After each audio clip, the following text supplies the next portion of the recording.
주기도문 강해 그전에도 몇 번 했는데 이번에는 강해 시리즈 큰 제목을 미션할 주기도문. 이야, 하다 주기도문까지 미션할이구나 이렇게 생각하실 거예요. 맞습니다. 주기도문도 미션할입니다. 그 안에 깊은 뜻이 들어있어요. 하나님의 선교적 관점에서 오늘부터 주기도문을 살펴보고 은혜를 나누고자 합니다. 제가 선교 신학을 정리하면서 영향을 받은 큰 신학자 두 분이 있는데, 한 분은 예일대학교의 역사학자였던 케네스 스콧 라투렛이라는 분입니다. 이분이 기독교 확장사를 썼어요. 그 다음에 그의 영향을 받은 분이 랄프 윈터라는 풀러 신학교의 선교학자입니다. 이분들이 다 지금은 돌아가셨는데, 이분이 제가 선교 그리고 신학 또 사역을 정리하고 방향을 정하는데 매우 중요한 영향을 줬어요. 그래서 이 강해 설교를 하는 동안 자주 이 두 분 이름이 나오게 되는 거에 대해서 여러분들이 그렇구나 이렇게 이해해 주시면 감사하겠습니다. 랄프 윈터가 이렇게 말했습니다. 기독교가 단순한 종교가 아니라 문명 전체를 변혁시키는 하나님의 대서사다. 종교가 그저 개인의 안녕, 개인의 행복, 또 개인의 안전을 지켜주는 그런 개인적 종교가 아니라, 기독교가 그런 종교가 아니라, 우리 기독교는 복음이 전파되고 또 예수 믿는 사람들이 늘어나면서 문화를 넘어선 문명 자체의 변혁을 일으키는 사건이라고 하는 것입니다. 그 놀라운 그 기독교의 정신, 그 하나님의 역사가 오늘 우리가 이제 공부하게 되는 주기도문, 주님이 가르쳐 주신 기도에 그대로 담겨져 있습니다. 이 기도는, 우리는 이 기도를 흔히 개인의 영성이나 소원 성취를 위한 기도로 사용을 합니다. 불안할 때, 마음이 불안하면 막 주기도문 외우고, 또 어떤 경우는 작은 모임 예배를 마칠 때 축도할 수 없을 때 예배 마침용 기도로 아무 생각 없이, 영혼 없이 외우곤 합니다. 그러나 이 기도는 그런 기도가 아니라는 거예요. 이 기도는 그보다는 훨씬 더 깊고 훨씬 더 넓고 훨씬 차원 높은 신학이 담겨져 있습니다. 하나님의 선교를 통해서 세상을 구원하시고 문명을 변혁시키시는 하나님의 거룩한 대역사가 이 주기도문 안에, 주님이 가르쳐 주신 기도 안에 들어있어요. 그래서 이 주님이 가르쳐 주신 이 기도를 우리가 들어가서 분석해 보면, 이것은 로마 제국을 비롯한 수많은 제국들을 뒤엎은 세계 변혁의 설계도가 들어있다는 걸 알게 돼요. 이게 보통 기도가 아니라는 것입니다. 우리가 이 기도를 정말 믿음으로 하고 이 기도대로 살아가면 저와 여러분을 통해서 세상도 변하고 문명이 변한다, 유럽이 변한다, 프랑스가 변하고 아프리카 대륙이 변하는 역사가 일어난다는 것입니다. 앞으로 이 주기도문 강해를 진행하는 동안 저와 여러분들에게 이런 역사가 일어나기를 바랍니다. 영적 시야가 넓어지고 또 깊어지고, 또 여러분들의 기도가 더 영감 있는 기도가 되는 시간이 되기를 바랍니다. 오늘 예수님께서 제자들에게 기도를 가르쳐 주시면서 제일 먼저 이 초성이 중요합니다. 일성, 처음 하신 말씀이 너희는 이렇게 기도하라. 하늘에 계신 우리 아버지요. 하늘에 계신 우리 아버지요. 이 짧은 이 문장 안에, 예수님이 가르쳐 준 이 짧은 문장 안에 2000년 기독교의 역사가 다 들어있어요. 우리의 선교의 미래가 들어있고 기독교 공동체의 정체성이 이 안에 들어있습니다. 이 한 문장 한 문장이 너무나 엄청난 것을 가지고 있고, 우리가 그 사실을 알고 기도하면 이 기도가 우리 삶에서 응답되면서 우리 인생과 세상이 변하는 역사가 일어나게 될 것입니다. 첫 번째로 하늘에 계신, 이렇게 말씀하셨어요. 하늘에 계신 하나님이 어떤 분이냐? 세상 위에 있는 하늘에 계시는 분이다. 이것은 단순히 장소적인 의미를 이야기하는 건 아닙니다. 하나님은 하늘에도 계시고 어디든지 계시는 하나님이시잖아요. 어디든지 만물에 충만하신 하나님이십니다. 그러나 주님은 너희가 기도할 때 이렇게 기도하라. 어디에 계신? 하늘에 계신. 하나님은 인간의 한계를 넘어서 역사를 주관하시는 하나님이시라는 거예요. 우리에게 끌려다니시는 분이 아니라 그분은 본인의 뜻을 가지시고 세상을 주관해 나가시는 하나님이시다 하는 것입니다. 예일대학 교수이면서 기독교 확장 운동사를 쓴 케네스 스콧 라툴의 박사는 이렇게 설명했어요. 기독교 확장이 뭐냐? 이렇게, 기독교의 폭발적 성장은 기도와 신앙에서 출발해서 새로운 정체성에서 비롯됐다. 기도와 신앙에서 출발한 새로운 정체성. 우리가 기도하면서, 기독교 신앙을 가지면서 우리가 새로운 존재로 자기 자신을 자리매김하게 된다는 것.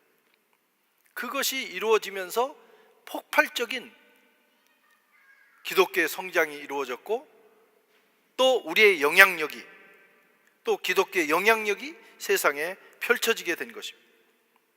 저와 여러분이 매일 드리는 이 주기도문은 우리가 어떤 위력을 발휘하는지, 어떤 방향으로 기도해야 되는지에 대해서 우리에게 가르쳐줘요.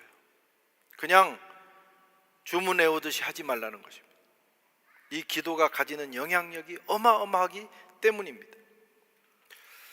우리의 기도가 개인의 문제를 넘어서 하나님 나라의 문제까지, 하나님 나라를 이루는 일에까지 확장돼야 된다는 거예요. 절대로 주기도문이 개인의 문제를 도외시하는 게 아닙니다. 그러나 거기에 우리가 우리 기도를 축소시키면 안 된다는 거예요. 하나님의 나라, 하나님의 통치, 세상을 변혁시키는, 문명을 바꾸는 하나님의 역사까지 우리가 염두에 두면서 이 기도를 할 때 기도의 진정한 의미를 알게 됩니다. 그때 놀라운 역사가 일어나게 돼요. 라투렛 박사는 또 이렇게 말했어요. 기독교는 위로부터 오는 종교이면서 아래에서 올라가는 종교다. 하나님은 세상을 만드시고 법칙을 정해주시고 그냥 법칙대로 돌아가라 하면서 뒷짐지고 계시는 분이 아니라는 거예요. 하나님은 어떤 계획을 가지고 이 땅으로 찾아오셔서 역사하시는 하나님이고, 성도는 뭐냐? 그 하나님의 그 행동에 응답하면서 아래에서 위로 올라가는 존재들이라는 거예요. 여러분, 하나님은 하늘에 계십니다. 그래서 온 세상을 주권적으로 다스립니다. 그러면서도 하나님은 인간의 역사와 문화에 찾아오셔서 구체적으로 역사하시는 분이에요. 그걸 가리켜서 미시오 데이, 하나님의 선교라고 합니다. 하나님이 먼저 움직이는 선교. 선교는 교회가 시작하는 프로그램이 아니에요. 하나님이 시작하셨기 때문에 교회가 따라가는 거예요. 선교는 하나님이 주도하시고 교회가 참여하는 서사입니다. 교회와 성도는 그 부르심에 응답하는 존재예요. 그러니까 저와 여러분들이 전도를 하고 선교를 하고 이 주기도문을 이렇게 고백하는 것은 굉장히 영광스러운 일이에요. 그냥 내가 하나님 나라에 뭘 기여한다 이런 정도가 아닙니다. 만왕의 왕이시고 창조주이신 그분이 진행하시는 그 원대한 역사에 우리가 부름을 받아서 동참하는 거예요. 얼마나 영광스러운 일입니까? 예수님은 이 일을 위해서 오셨습니다. 성육신, 그 일을 이루시고 오신 거예요. 그리고 예수님은 제자들과 교회와 오늘날 저와 여러분들에게 그 일을 위임하셨어요. 일에 동참하라고 부르셨습니다. 요한복음 20장 21절에 또 예수께서 이르시되 너에게 평강이 있을지어다. 아버지께서 나를 보내신 것처럼 나도 너희를 보내노라. 제자들이 맡은 미션, 저와 여러분들이 우리 교회가 감당하는 미션은 하나님 아버지로부터 시작돼서 아들 예수님이 위임하신 것이고, 그리고 그 일에 성령님이 동참하시는 삼위일체 하나님의 역사인 것입니다. 이 보통 일이 아닌 거예요. 그러므로 저와 여러분, 우리 교회는 선교가 궁극적 목적이 되어야 합니다. 궁극적 목적. 우리가 뭘 하든지 단기적으로는 여러 가지 우리가 목표와 목적이 있지만 인생과 교회와 우리 그리스도인들의 궁극적 목적은 하나님의 선교입니다. 하나님이 하시는 세상을 구원하는 그 거룩한 하나님 나라를 이루시는 그 거룩한 역사에 우리가 부름을 받고 거기에 동참하는 거예요. 그래서 크리스찬이 됐다는 것은 정말 너무나 감격스럽고 놀라운 것입니다. 그리고 이 일을 잘 감당한 사람을 가리켜서 우리는 성공적 인생이라고 불러요. 인생의 성공은 죽을 때 압니다. 아무리 평소에 잘 나가도 죽을 때 그 사람이 진정한 평가가 되는 거예요. 여기서 고난을 받고 어려움을 당하고 뭐 세상에서는 별로 성공한 것 같지 않아도 우리 숨이 넘어가는 그때 성공한 인생이 있어요. 어떤 사람은 잘 나갔는데 그때 후회하는 인생이 있어요. 그럼 마지막, 그것은 궁극적 목적에 도달한 사람, 궁극적 목적을 위해서 산 사람은 후회가 없어요. 그 사람이 성공적 인생이 되는 것입니다. 하늘에 계신 그분은 또 어떤 분입니까? 우리 아버지입니다. 우리 선교는 공동체의 사명입니다. 예수님 나의 아버지여 이렇게 하라고 하지 않았어요. 우리 아버지여. 기독교는 처음부터 공동체라는 정체성을 가지고 있어요. 제자들이 공동체를 이뤘고 오순절 다락방에서 성령 받은 사람들이 곧바로 교회라는 공동체를 만들었습니다. 여러분, 구원은 개인적으로 받습니다. 누가 대신해 주지 않습니다. 그러나 구원 이후에 우리의 삶은 공동체적입니다. 교회를 중심으로 주님의 몸을 이루는 것입니다. 진정한 신앙은 개인주의로 빠지려고 하는 그 중력을 극복하고 공동체가 되는 거예요. 그것이 하나님의 뜻입니다. 우리가 공동체를 이룰 때, 그리스도의 몸을, 진정한 몸을 이룰 때, 그때부터 세상을 바꾸는 역사가 시작이 되는 것입니다. 현대사회는 개인주의가 극대화된 사회입니다. 코로나 이후에 이것은 정말 더 극으로 갔어요. 그래서 사람들이 함께하는 것을 불편해합니다. 상당수가 그때 교회를 떠나서 신앙을 버린 건 아니에요. 다 하나님을 믿고 주님을 믿고 있어요. 그런데 공동체는 불편해합니다. 그 3년 기간이 우리의 삶을 완전히 바꿔버렸어요. 혼자 있는 것을 영적 생활이라고 생각합니다. 사실 혼자 있는 건 되게 편한 일이에요. 물론 어떤 사람은 혼자 있으면 막 외롭고 고독을 느끼고 힘든 사람도 있지만, 사람들하고 부딪히는 것보다는 혼자 있는 게, 그게 습관이 되면 그거 되게 편합니다. 그렇지 않아요?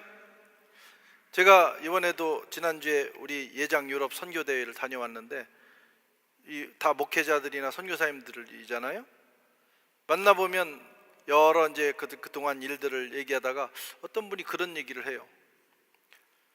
자기는 코로나 때가 제일 행복했대요. 왜냐하면 만나서 회의하는 일이 없어. 만나가지고 막 회의하고 서로 의견이 대립되고 마음 상하고 그런 일이 없고, 그냥 회의 줌으로 쭉 하고 끝나면 어떻게 해요? 딱 꺼버리면 되는 거예요. 그러니까 너무 그게 좋았는데, 코로나가 끝나고 나서 또 만나야 되고 회의해야 되고 의견 대립이 있고, 그러니까 그게 너무너무 힘들다는 얘기를 들었어요. 여러분도 그러지 않습니까? 혼자 있는 것이 익숙해지면 그거 되게 편한 겁니다. 굉장히 고상해 보이고 또 굉장히 영적으로 보이기도 해요. 저 사람은 혼자 무슨 도 닦듯이. 그런데 기독교는 도 닦는 종교가 아니에요. 도를 닦는 게 아니고 주님이 우리에게 제시하신 그 도의 길을 걸어가는 거예요. 어떻게? 함께. 우리 함께 공동체를 이루면서. 하나님의 뜻은 저와 여러분이 하나님을 아버지로 모시고, 우리 아버지로 모시고 영적 가족이 되는 것입니다. 아멘. 그래서 교회가 중요한 거예요. 누군가 불편한 사람이 있어도 절대로 교회에서 이탈되면 안 되는 거예요. 그 안에 있을 때 우리가 성장하고 그 안에서 우리가 주님의 뜻을 이룰 수 있기 때문입니다. 라투렛 박사는 이렇게 말했어요. 기독교는 개인 구원에 머물지 않고 공동체를 만들고 그 공동체가 문명을 변혁시켰다.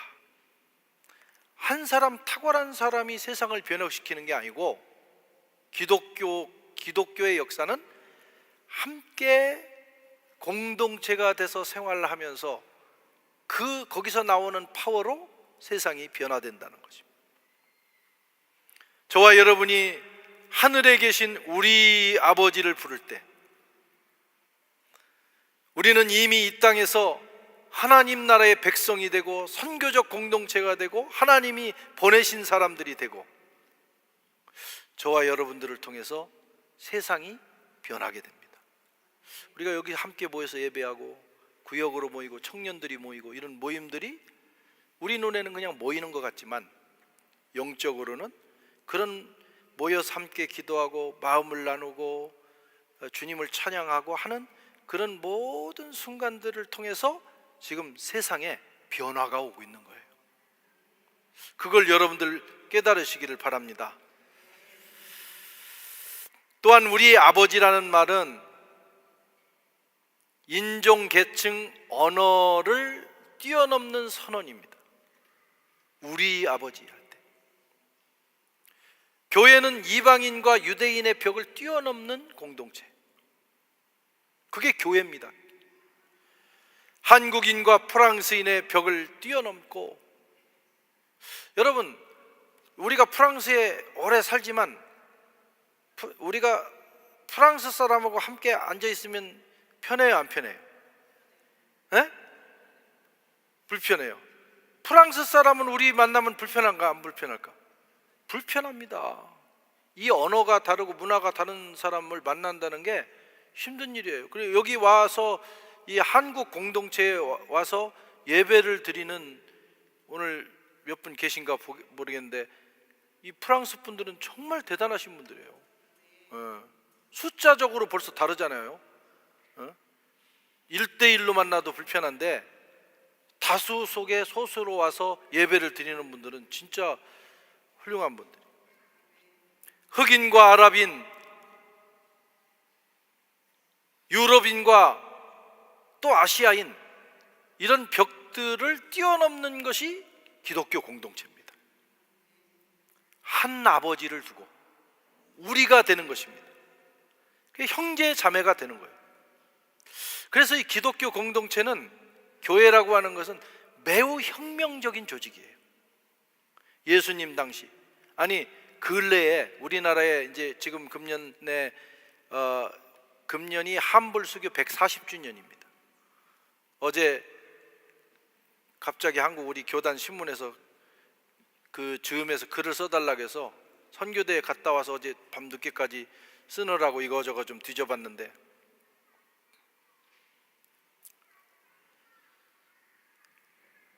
우리나라가 그 조선 시대에 3번의 큰 박해가 있어요. 캐톨릭에 대한. 그 박해의 요인이 여러 가지가 있는데 그 중에 하나가 뭐냐면, 이 기독교가 들어와서 이 조선 사회가 세워놓은 여러 가지 체계와 그 계급 체계가 있는데, 벽이 있는데 그것을 무너뜨리는 거예요. 임금과 신하, 그 엄격합니다.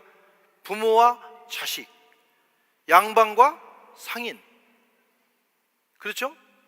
그런 경계가 분명한데, 아니 교회가 들어와 가지고 첫째는 예수님을 하나님이라고, 왕이라고 자꾸 그러고, 또 뭐 제사도 안 지내려고 그러고. 근데 더 충격적인 건 뭐냐면, 양반과 상인과 그 다음에 노비가 함께 모이는 거예요. 함께 모여서 예배 드린 다음에 같이 밥을 먹으면서 형제님, 자매님 그러는 거예요.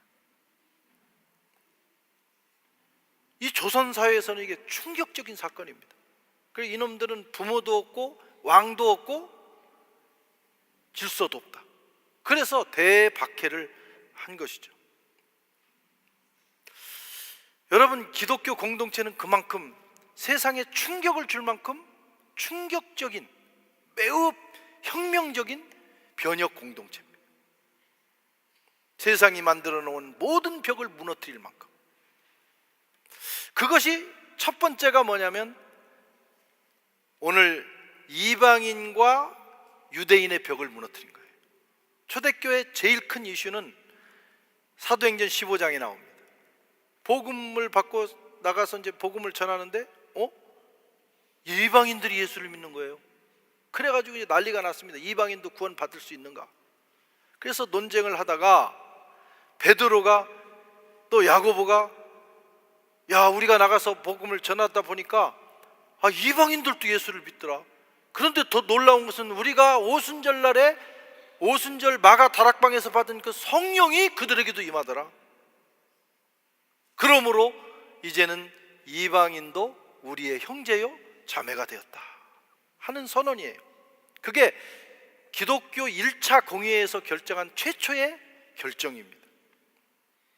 교회는 모든 장벽을 무너뜨리는 사건입니다. 혁명적 사건이에요. 그것이 세계 선교의 문을 활짝 열어놓았어요. 이방인에게도 복음을 전할 수 있게 된 것입니다. 그 결과 어떤 제국도 이루지 못한 공동체적 포용성과 평등을 기독교가 가지게 됐어요. 그러니까 기독교는 가는 곳마다 이런 경계를 다 무너뜨리면서 새로운 세상을 만들어가게 된 것입니다. 이것을 다른 말로 교회의 보편성이라고 해요. 우리가 사도신경을 외울 때도 우리는 거룩한 공교회를 믿습니다 할 때 그 공교회가 만약 유니버설 처치, 캐톨릭 처치라고 돼요. 캐톨릭이라는 말이 로만 캐톨릭을 가르치는 게 아니라 모든 교회가 캐톨릭이에요. 유니버설하다 이게. 이 안에서는 차별이 없다 이거죠. 우리 모두가 한 아버지를 모시고 있는 형제 자매입니다. 동의하시면 아멘. 우리도 이 장벽을 넘어야 합니다. 우리 속에 존재하는 언어, 문화, 인종, 국가, 개인적인 성향의 벽을 넘어서 하나가 돼야 돼요. 잘 안 맞는 사람이 사실 있는 건 사실이에요. 그래도 내가 양보하고 나를 무너뜨리면서 함께하는 공동체를 만들어 갈 때 그것이 진정한 주기도문의 첫 구절을 이루는 것입니다. 그것이 잘 진행되면 그것을 통해서 복음이 전해지고 하나님의 선교가 확장되는 줄로 믿습니다. 그 다음에는 아버지라고 부르라고 했어요. 아버지. 누구에게 기도하느냐? 아버지. 우리 아버지. 이것이 선교의 동력입니다. 하나님은 여러 가지로 묘사가 돼요. 주님, 왕, 심판자, 전능자. 그런데 예수님이 오셔서 제자들에게 그리고 우리에게 가르쳐준 하나님에 대한 새로운 이미지가 있어요. 아버지라는 거예요. 구약 사람들은 하나님을 아버지라고 감히 부르지 못했어요. 감히. 두려운 왕입니다. 하나님 앞에 나면 벌벌 떨면서 나갔어요. 그런데 예수님이 오셔서 하나님을 가리켜서 아바 아버지요 이렇게 기도하는 거예요.